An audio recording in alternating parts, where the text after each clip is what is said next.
Hey there. So some simple little foam rolling guidelines. I'll try to keep it short and sweet, so if you have questions, please ask. Starting at the bottom of the body, I like to start with the calves, so I'll kind of show you off to the side. One foot down, the other foot resting on. I start just above the Achilles. I'm going to lift my hips off the ground and just roll the greater area of the calf. To learn, and this is something you can do on all body parts, you can roll to the outside, kind of targeting that external side of the body or the lateral side, or you can roll to the medial side. What you're looking for is a tender spot, somewhere between a 7 and an 8.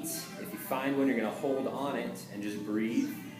First and foremost, that's the main thing, is start your breathing process. Once you can breathe, start to shift your leg in some way, and it could be as simple as flexing and extending the joint closest to what you're rolling, or wiggling the leg in a slightly different way. So I was rolling up and down before, now I'm going across that tender spot.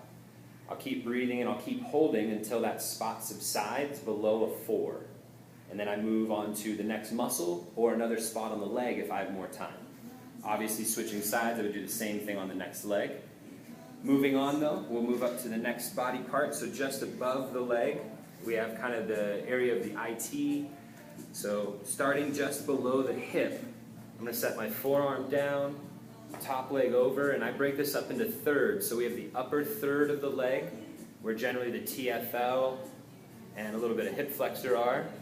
Same rules apply. Find a tender spot, 7 to 8, pause, bend, or wiggle a little bit. You can shift your body on every spot.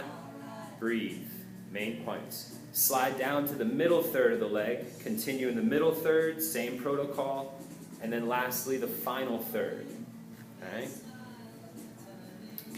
So that's the lateral side of the leg. You can do the same thing for the top and the front.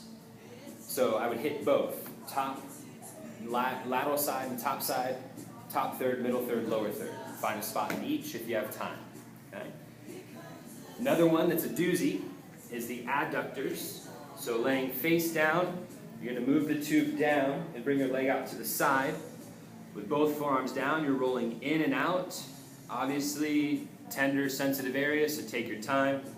Out towards the knee tends to be some fun, sensitive spots. And then also in towards the groin. But anywhere in that line may be sensitive. Same rule apply. Find a tender spot, pause, and move, wiggling or extend and bend. Okay? Next, we're going to go to the hip. So sitting on the foam roller, right on your butt, cross the ankle over the knee. You can choose to grab and hold on for support and keep this locked in, or you can rock back on both hands. Same idea, kind of rolling the greater area of the cheek, find a tender spot, and then fan the knee or wiggle across the spot. Okay? And lastly, just a nice one is always to roll the spine. So sitting in front of the foam roller, I start at the base of the rib cage, hands behind the head, and I slowly lift my hips. Then using my feet to walk, I'll push and pull up and down my spine. I may change the position of my elbows at some point to change the position of the shoulder blades. In general, if you have time, the rule of thumb is find that 7 or 8, massage or roll the area until it's decreased below a 4. Okay? If you have any questions, let me know. Good luck rolling.